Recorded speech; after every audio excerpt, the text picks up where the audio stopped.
하늘의 문을 여소서.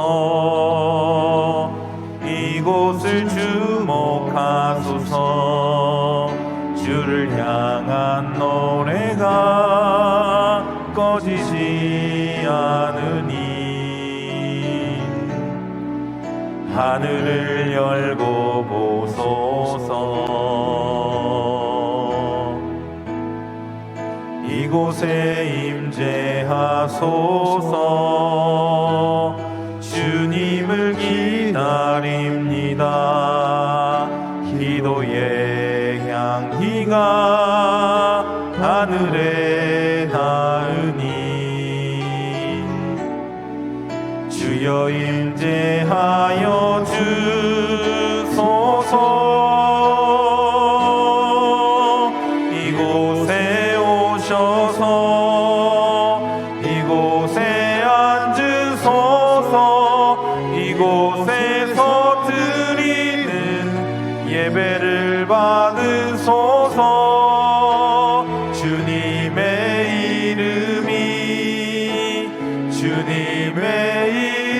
이름만이 오직 주의 이름만 이곳에 있습니다. 나의 힘이신 여호와여, 내가 주를 사랑하나이다. 여호와는 나의 반석이시요 나의 요새시요 나를 건지시는 이시요 나의 하나님이시요 내가 그 안에 피할 나의 바위시요 나의 방패시요 나의 구원의 뿌리시요 나의 산성이시로다. 아멘. 사도신경으로 우리의 흔들리지 않는 신앙을 고백합니다. 전능하사 천지를 만드신 하나님 아버지를 내가 믿사오며 그 외아들 우리 주 예수 그리스도를 믿사오니 이는 성령으로 잉태하사 동정녀 마리아에게 나시고 본디오 빌라도에게 고난을 받으사 십자가에 못 박혀 죽으시고 장사한 지 사흘 만에 죽은 자 가운데서 다시 살아나시며 하늘에 오르사 전능하신 하나님 우편에 앉아 계시다가 저리로서 산자와 죽은 자를 심판하러 오시리라. 성령을 믿사오며 거룩한 공회와 성도가 서로 교통하는 것과 죄를 사하여 주시는 것과 몸이 다시 사는 것과 영원히 사는 것을 믿사옵나이다. 아멘. 앉으셔서 찬송가 28장 찬양합니다.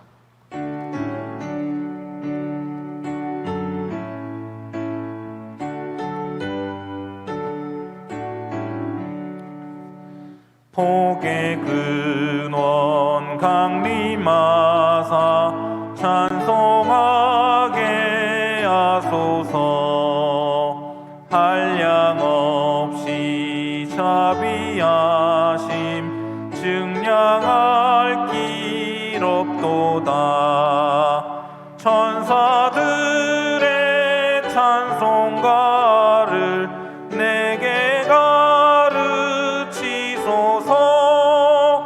구속하신 그 사랑을 항상 찬송합니다.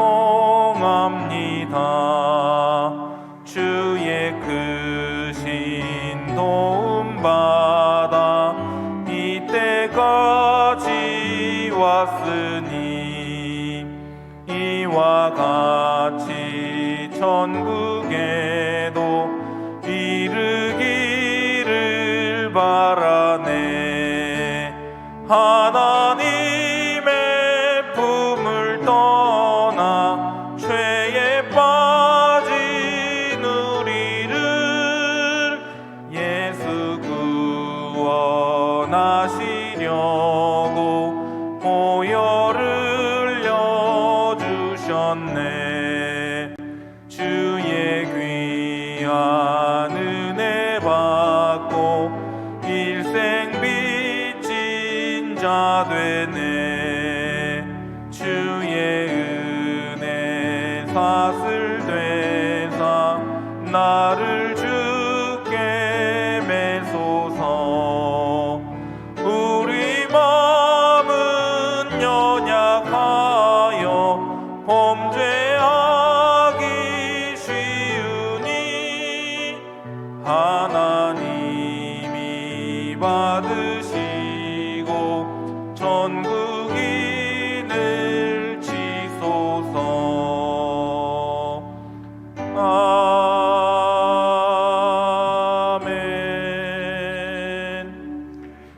이 시간에 보실 하나님의 말씀은 데살로니가 후서 2장 1절에서 12절 말씀, 데살로니가 후서 2장 1절에서 12절 말씀 보도록 하겠습니다. 우리 한 절씩 교독합니다. 형제들아, 우리가 너희에게 구하는 것은 우리 주 예수 그리스도의 강림하심과 우리가 그 앞에 모임에 관하여 영어로나 또는 말로나 또는 우리에게서 받았다 하는 편지로나 주의 날이 이르렀다고 해서 쉽게 마음이 흔들리거나 두려워하거나 하지 말아야 한다는 것이라. 누가 어떻게 하여도 너희가 미혹되지 말라. 먼저 배교하는 일이 있고 저 불법의 사람 곧 멸망의 아들이 나타나기 전에는 그날이 이르지 아니하리니 그는 대적하는 자라 신이라고 불리는 모든 것과 숭배함을 받는 것에 대항하여 그 위에 자기를 높이고 하나님의 성전에 앉아 자기를 하나님이라고 내세우느니라. 내가 너희와 함께 있을 때에 이 일을 너희에게 말한 것을 기억하지 못하느냐. 너희는 지금 그로 하여금 그의 때에 나타나게 하려 하여 막는 것이 있는 것을 아나니 불법의 비밀이 이미 활동하였으나 지금은 그것을 막는 자가 있어 그 중에서 옮겨질 때까지 하리라. 그때에 불법한 자가 나타나리니 주 예수께서 그 입의 기운으로 그를 죽이시고 강림하여 나타나심으로 패하시리라. 악한 자의 나타남은 사탄의 활동을 따라 모든 능력과 표적과 거짓 기적과 불의의 모든 속임으로 멸망하는 자들에게 있으리니 이는 그들이 진리의 사랑을 받지 아니하여 구원함을 받지 못함이라. 이러므로 하나님이 미혹의 역사를 그들에게 보내사 거짓 것을 믿게 하심은 진리를 믿지 않고 불의를 좋아하는 모든 자들로 하여금 심판을 받게 하려 하심이라. 아멘. 기도하시겠습니다. 드린 예물 선교헌금 11조 헌금 1,000번째 서헌헌금 예배헌금 감사헌금 봉헌합니다. 하나님 감사합니다. 새로운 하루 우리에게 허락해 주셨습니다. 이 복된 날 우리의 발걸음을 떼기 전에 먼저 하나님의 존전 앞에 우리가 기도의 무릎을 꿇고 하나님 예배하며 또한 주님의 은혜를 사모함으로 시작합니다. 성령이여, 오늘도 우리의 마음과 또 우리의 삶의 모든 장소 또 우리의 심령 그 모든 상황과 현실 속에 주께서 예비하신 은혜를 베풀어 주셔서 오늘도 그 기름 부으심 가운데에 나아가는 복된 하나님의 사람들이 되게 하여 주옵소서. 우리의 발걸음이 하나님 아버지 예비하신 은혜의 발걸음으로 힘있게 내디딜 수 있도록 도와주시고 오늘도 여러 가지 환경과 또 현실 속에 놀라거나 두려워하지 않고 담대한 믿음의 발걸음으로 힘차게 살아가는 복된 이 하루가 되게 하여 주시옵소서. 하나님의 사람들을 능력의 손으로 붙잡아 주시고 삶의 모든 순간순간마다 하나님의 때를 따라 돕는 은혜 가운데 승리하며 기도의 열매를 맛볼 수 있는 복된 하나님의 사람들이 되게 하여 주시옵소서. 주여, 오늘도 하늘의 문을 열어주시고 성령을 강수와 같이 부어주셔서 우리 모든 하나님의 백성들 여러 가지 현실 상황 속에서 우리 하나님의 그 높으신 이름을 드러내고 또 꼭 필요한 사람들로 살아가면서 오늘 하루 원수의 모든 공격과 시험과 유혹을 너끈히 우리 감당하고 또 승리하며 전진할 수 있는 하나님의 백성들이 되게 하여 주시옵소서. 기도하는 모든 대상들마다 하나님의 축복이 흘러가기를 원합니다. 우리 그렇게 쓰임받기를 원합니다. 가정과 자녀와 일터의 현장, 교회와 시대와 나라와 민족을 위하여 간구하며 나갈 때 주 하나님 우리의 기도를 들어주시고 놀라운 은혜와 응답으로 함께하여 주시옵소서. 말씀 속에서 하나님의 세미한 음성을 듣게 하시고 말씀을 우리의 마음의 신비에 잘 새겨서 말씀 따라 살아갈 때에 우리 하나님께서 이 말씀이 우리의 진정한 축복의 기림을 체험케 하여 주시옵소서. 드린 귀한 예물들이 있습니다. 믿음을 담고 또 간절한 소망 담아 주 앞에 봉헌하오니 연락하여 주시고 하늘의 신령한 은혜와 땅의 기름진 복을 더하시고 거룩한 부자의 은총으로 함께해 주셔서 더 많이 베풀고 나누고 구제하고 헌신할 하나님의 사람들이 되게 하여 주시옵소서. 오늘도 섬기는 반주자에게 주께서 은혜를 더하시고 강건하게 하시고 기도의 소망 가운데 구체적인 응답의 역사를 맛보게 하여 주시옵소서. 이후를 맡겨드리고 예수님의 이름으로 기도합니다. 아멘. 누군지는 정확하게 제가 기억을 못합니다만 세계적인 훗날 기업가가 된 분이 계십니다.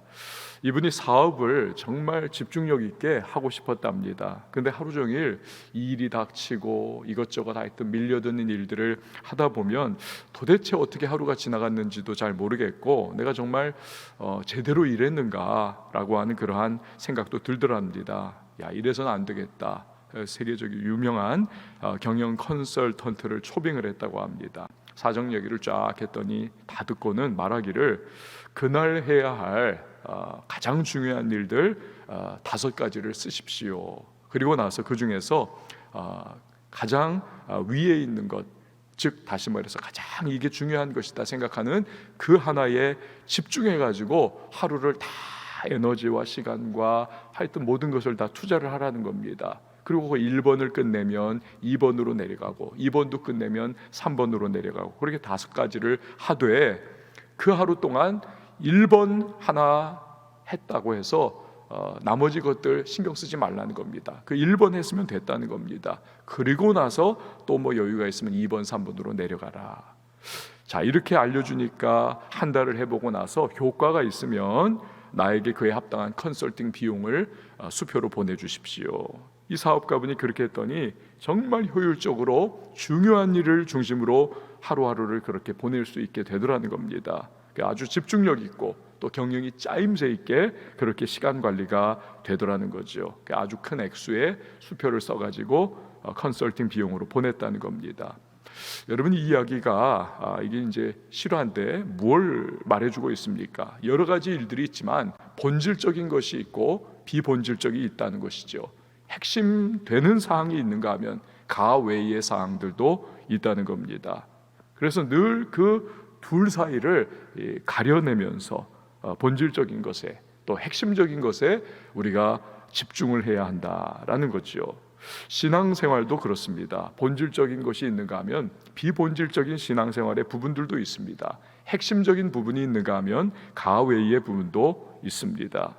오늘 본문에서 바울은요, 데살로니가 교인들이 바로 이 부분에서 지금 혼돈에 빠져 있는 것을 지적을 하는 겁니다. 그 한 부분, 그것을 잡아주려고 하고 있습니다. 어떤 부분일까요? 1절과 2절 말씀을 보시기를 바랍니다.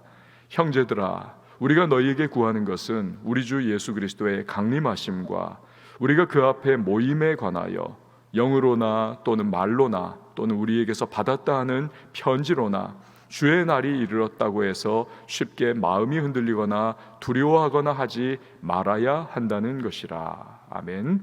지금 데살로니가 교인들이 혼란에 빠져 있는 것이 뭐냐 하면 바로 예수 그리스도의 재림의 그 때가 언제냐, 휴거가 또 언제 우리가 되느냐, 이 종말론 부분이에요. 이미 데살로니가 전서 우리가 전서를 바라볼 때 살펴보면서 바울이 이 부분, 이 종말론 부분에 데살로니가 교인들이 혼란에 빠져 있다는 것을 그가 알고서 좀 지적을 했던 부분을 우리가 이미 지나왔지 않습니까? 그런데 데살로니가 교인들이 이 후서 부분을 기록해 보내는 지금 이 시기까지도 아직도 이 부분이 해결이 안 된 겁니다. 아직도 이 부분에서 혼란에 빠져 있습니다. 특별히 2절에 나왔듯이 주의 날이 언제냐, 즉 재림의 날이 과연 언제냐, 이 부분에 있어서 설왕설래가 굉장히 이 교회 안에서 오고 갔다는 것입니다.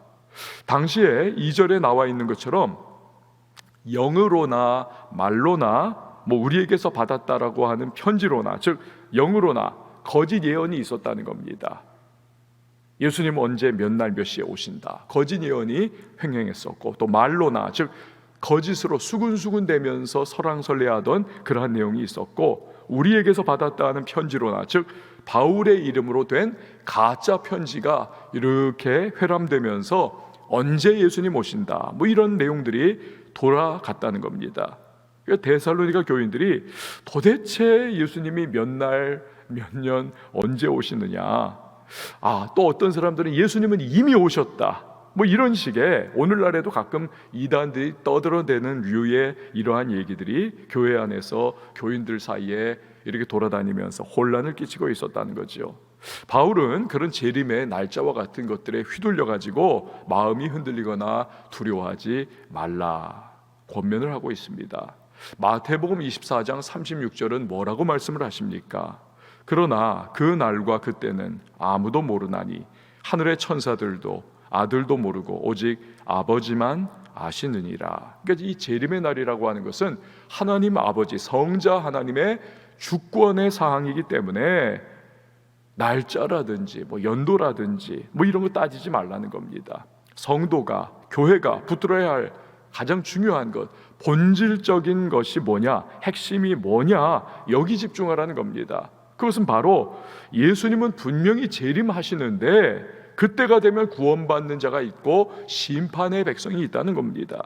양이 있는가 하면 염소가 있다는 것입니다. 그러니 오늘의 환난과 핍박에 굴하지 말고 믿음 생활에 초점 맞춰서 결국 승리하라는 겁니다.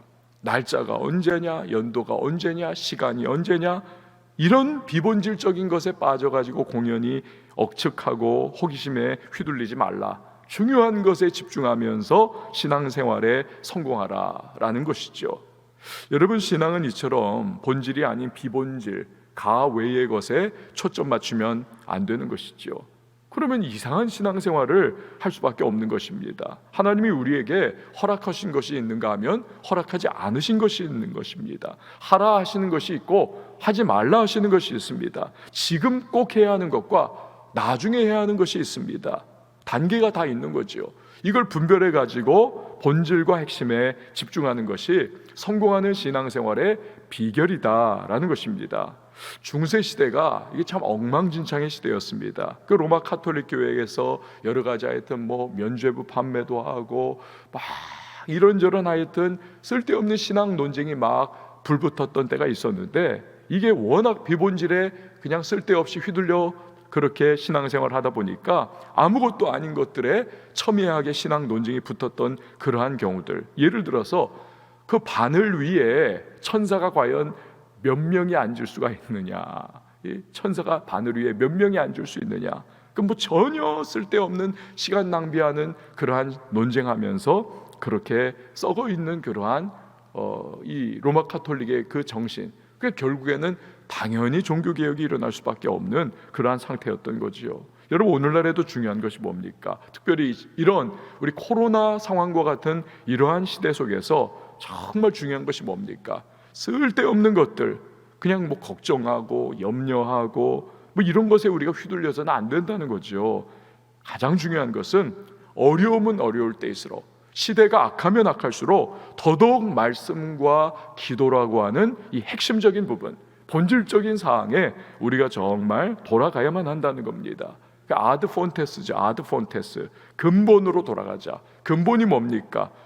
결국에는 말씀과 기도의 두 축입니다. 이 두 축, 기도와 말씀의 바탕 위에 든든히 서 있으면 코로나가 아니라 코로나 할아버지가 온다 할지라도 앞으로 우리의 신앙의 그 모든 끝나는 날까지 어떠한 불시험과 같은 위기가 다가와도 말씀과 기도의 두 축이 꽉 서 있으면 흔들리지 않을 수가 있는 것입니다. 그러니까 사탄은 쓸데없는 것에 우리가 에너지 낭비하고 시간 낭비하고 신앙의 초점이 자꾸 흐려지도록 만드는 것이 사탄의 재주인 것이죠. 그러니까 우리가 교회가 거기에 휘둘리고 성도들이 거기에 논쟁이 붙고 싸우고 에너지 낭비해가지고 정작 중요한 복음 사역, 예배, 기도, 말씀, 섬김 이런 것들에 쓸 에너지와 열정을 다 낭비해버리고 결국에는 에너지가 없는 겁니다. 내부 분열하기도 하고, 또 성도 개인의 삶에서도 열심히 일상생활하고 열심히 신앙생활 하는 것을 못하게 막는 겁니다. 결국 개인의 삶과 교회가 파괴되도록 하는 거죠. 이게 사탄의 목적인 겁니다. 그러니까 하나님이 세우신 가장 중요한 두 개의 개인의 삶 그리고 교회, 이 두 가지를 다 무너뜨리려고 하는 것이 원수의 공격의 대상인 거죠. 그러니까 우리가 잘 분별해 나가는 것이 너무나 중요합니다. 바울은 데살로니가 교회 교인들에게 재림에 관한 분별의 기준을 세워주기를 원하고 있습니다. 3절과 4절 말씀을 보시기를 바랍니다. 누가 어떻게 하여도 너희가 미혹되지 말라. 먼저 배교하는 일이 있고 저 불법의 사람 곧 멸망의 아들이 나타나기 전에는 그날이 이르지 아니하리니 그는 대적하는 자라. 신이라고 불리는 모든 것과 숭배함을 받는 것에 대항하여 그 위에 자기를 높이고 하나님의 성전에 앉아 자기를 하나님이라고 내세우느니라. 자, 누가 무슨 말을 해도 너희들은 미혹되지 말라. 이 데살로니가 교인들에게 강조를 하고 있습니다. 미혹되지 말아라. 쓸데없는 이단 사설 같은 그러한 말들에 빠져 신앙이 거덜나지 말라는 겁니다. 본질 붙잡으면 된다는 것입니다. 그러니까 성도와 교회는 시대의 흐름을 바라보면서 주님이 곧 오실 때가 가까워 오는구나, 이 정도로 알면 된다는 겁니다. 그리고 열심히 본질의 핵심에 치중해서 신앙생활을 하면 된다는 겁니다. 그럼 그 시대의 흐름이 과연 무엇입니까?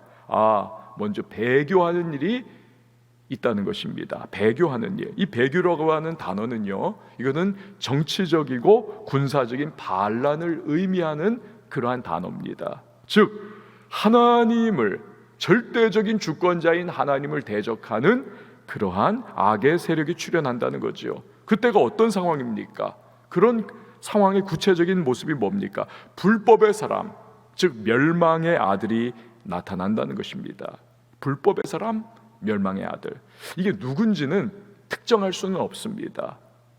마귀 자체는 아니에요. 사람입니다. 인간을 의미하는 겁니다. 즉 적그리스도의 세력이죠. 예수님은 이 멸망의 아들이라고 하는 말을 요한복음 17장 12절에서 가롯 유다를 향해서 사용하신 바도 있습니다. 이게 예수님을 대적하는 거죠.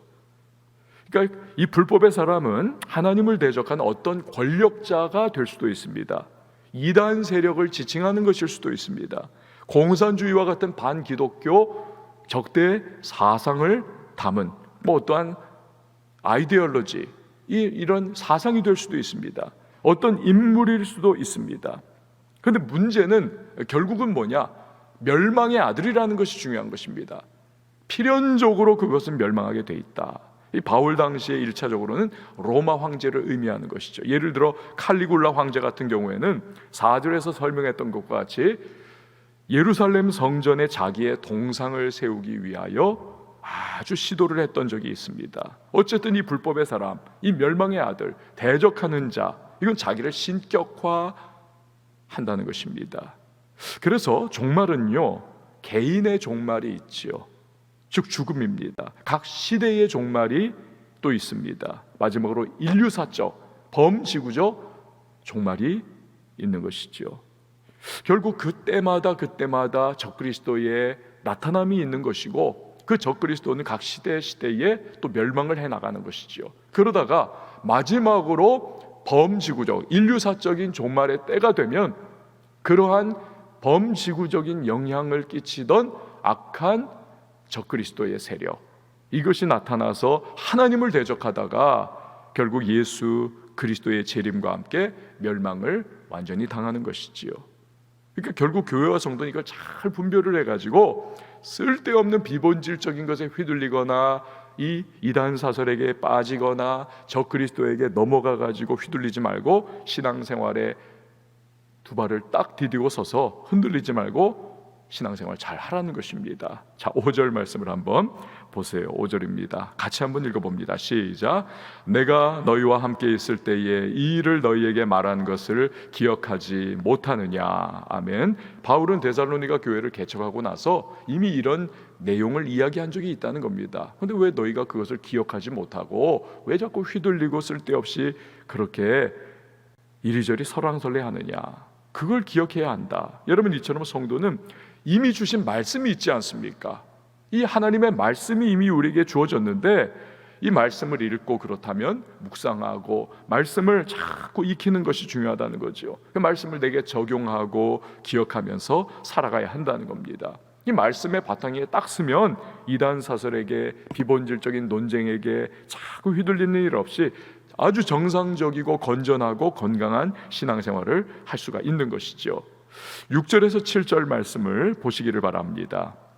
너희는 지금 그로 하여금 그의 때에 나타나게 하려 하여 막는 것이 있는 것을 아나니 불법의 비밀이 이미 활동하였으나 지금은 그것을 막는 자가 있어 그 중에서 옮겨질 때까지 하리라. 이 번역 자체가 좀 어려워요.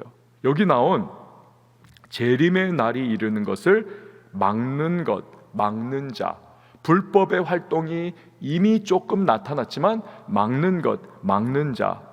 여러분, 이 막는 것, 막는 자가 무엇인가? 바로 성령의 역사입니다. 성령의 역사. 예수님 말씀하셨죠. 세상 끝날까지 복음이 전파가 될 텐데 그러면 끝이 온다. 복음이 각 족속에게 다 전파되면 그때야 끝이 온다. 즉 성령이 지금 역사하셔가지고 복음이 계속 전해지고 있는 이 상황 자체가 재림을 막고 있는 것입니다. 막고 있는 셈이죠. 긍정적인 말로 하나님을 대적하여 높아진 불법과 또 하나님을 대적하는 일이 없지는 않지만 그래도 성령의 역사가 그 가장 극악한 이 하나님을 대적하는 일들이 터져 나오는 것을 막고 있는 셈이라는 것이죠. 하지만 어느 시점이 되면 예수님이 재림할 때가 오는 것입니다. 그때는 어떤 일이 일어납니까? 8절이죠. 8절. 그때에 불법한 자가 나타나리니 주 예수께서 그 입의 기운으로 그를 죽이시고 강림하여 나타나심으로 패하시리라. 즉 마지막 때의 사람들을 그 미혹의 끝판왕과 같이 그렇게 활동하던, 그래서 많은 사람들을 잘못된 길로 끌어가는 불법자를 예수께서 그 입의 기운, 즉 말씀으로 무력화시켜 버리시고 드디어 재림하셔서 악과 불법을 완전히 패해버리신다는 겁니다. 그러니까 주님 앞에서 원수는 아무리 한때 한시적으로 자기의 힘을 발휘할 수는 있을지 몰라도 결국 그분의 권위와 능력 앞에 힘이 없습니다. 주께서 일방적 승리를 그때가 되시면 거두시는 것이죠. 자, 그런데 악한 원수, 불법자, 하나님을 대적하는 적그리스도는 유혹하는 능력은 있습니다. 9절 말씀을 보십시오. 9절에 악한 자의 나타남은 사탄의 활동을 따라 모든 능력과 표적과 거짓 기적과, 그러니까 원수도 능력이 있는 겁니다. 능력을 행하고 표적도 나타나고 기적도 일으킬 수 있다는 겁니다. 그러나 이 능력은 뭐냐? 단지 외적인 능력일 따름이라는 것입니다. 헬라어로 능력이라고 하는 단어는 두 가지가 있습니다. 첫 번째는 내적인 능력을 의미하는 엑수시아라고 하는 단어가 있습니다. 엑수시아, 내적 능력이에요. 두 번째는 외적인 능력을 의미하는 디나메이라고 하는 단어가 있습니다. 디나메이. 자, 이처럼 사람이나 어떤 것을 근본적으로 변화시키는 것은 무엇입니까? 그건 내적인 능력입니다. 이 내적으로 터치를 받지 않으면, 변화가 되지 않으면 사람은 바뀌지 않습니다. 겉으로 조금은 바뀔 수도 있어요. 그러나 내적으로 이게 꿍 하고 와닿지 않으면 이 사람 안 바뀝니다. 자, 디나메이, 이 외적인 능력은 무엇을 위한 발판입니까? 내적인 변화, 이 내적인 능력을 위한 발판일 것입니다. 사도들이 나가가지고 귀신 쫓아내고 또 하여튼 뭐 놀라운 병을 고치고 하는 것들은 이게 목적이 아니지 않습니까? 이 외적인 능력은 내적인 능력, 복음, 속 사람을 변화시키기 위하여 복음이 뚫고 들어가게 하기 위한 그러한 발판인 것이지 않습니까? 그런데 적그리스도나 마귀는 신기한 외적인 능력으로 사람을 미혹한다. 그러니까 이단도 능력을 드러내 보이기도 합니다. 무슨 뭐 금가루가 뿌려지게 하기도 하고, 이단도 뭐 병을 낫는 것처럼 하기도 하고, 하여튼 그러한 일들을 드러내요.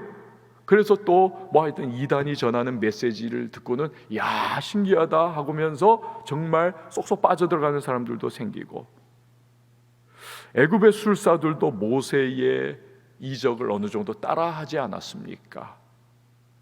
여기 속아서는 안 된다는 거죠. 신천지와 같은 뭐 이단 뭐 그런 거 좋다, 뭐 이런 거 좋다, 뭐 그 이상한 이적 같은 거 바라보면서 좋다고 따라다니는 것은 무엇입니까? 10절 말씀입니다. 10절. 불의의 모든 속임으로 멸망하는 자들에게 있으리니 이는 그들이 진리의 사랑을 받지 아니하여 구원함을 받지 못함이라. 이거 결국 뭡니까? 멸망하는 자들이 결국 빠져 들어간다는 겁니다. 진리의 사랑, 즉 예수 그리스도, 진리 되시는 예수를 통하여 하나님이 베푸신 그 사랑, 진정한 사랑, 이것을 거부하는 자들이 결국 미혹의 영역에 빠져 들어가더라는 것입니다. 이런 사람이 멸망한다는 거죠. 그리고 이런 미혹당하는 자들의 마지막은 무엇입니까? 11절 12절 말씀 보시기를 바랍니다. 이러므로 하나님이 미혹의 역사를 그들에게 보내사 거짓 것을 믿게 하심은 진리를 믿지 않고 불의를 좋아하는 모든 자들로 하여금 심판을 받게 하려 하심이라. 우리 로마서에서도 보았듯이 하나님께서 내버려 두신다는 겁니다. 내버려 두신다, 유기하신다는 거죠. 그러니까 여기에서는 11절에서는 하나님의 주권을 강조하기 위해서, 하나님의 주권을 벗어나는 일은 있을 수 없다는 것을 강조하기 위해서 마치 하나님이 미혹을 보내시는 것과 같이 그렇게 기록했지만, 결국 뭡니까? 자기가 미혹당하는 거죠. 자기가 미혹에 빠지는 거지요. 진리 대신 불의를 좋아하면서 거짓 것으로 달려가는 사람들이 결국 심판의 대상이 되는 것이죠.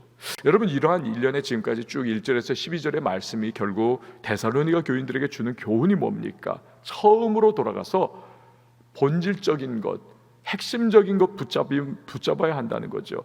재림의 날짜, 언제 예수님 오시느냐, 뭐 이런 거에 휘둘리지 말고 시대 정신을 잘 가늠해 보면서 본질적 신앙생활에 힘쓰라. 늘 깨어 있으면 되는 거 아니냐.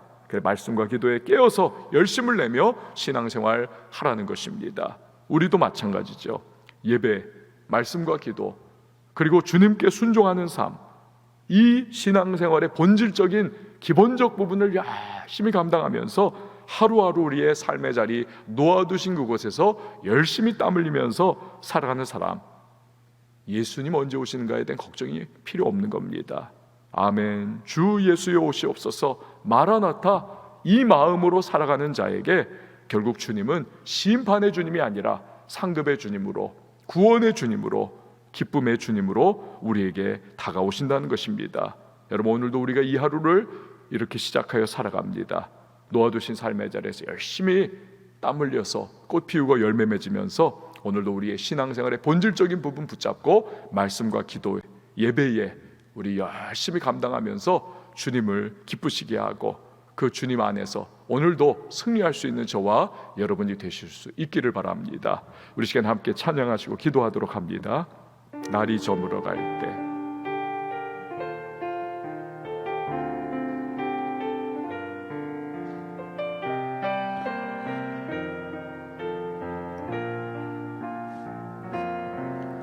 날이 저물어 갈 때, 빈들에서 걸을 때, 그때가 하나님의 때. 내 힘으로 안 될 때, 내 힘으로 안 될 때, 빈손으로 걸을 때, 빈손으로 걸을 때, 내가 고백해 여호와 이래. 주가 일하시네, 주가 일하시네, 주가 일하시네. 주께 아끼지 않는 자에게. 아멘. 주가 일하시네, 주가 일하시네. 신뢰하며 걷는 자에게. 우리 모인 이곳에 주님 함께 계시네. 누리네 아버지 은혜. 적은 떡과 물고기 내 모든 걸 드릴 때 모두 고백해 여호와 이래. 주가 일하시네, 주가 일하시네, 주가 일하시네. 주께 아끼지 않는 자에게. 주가 일하시네, 주가 일하시네. 신뢰하며 걷는 주가 자에게. 일하시네, 주가 일하시네.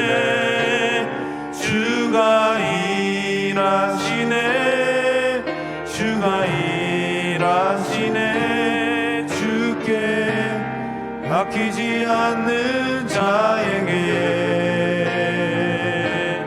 주가 일하시네 주가 일하시네 신뢰하며 걷는 자에게.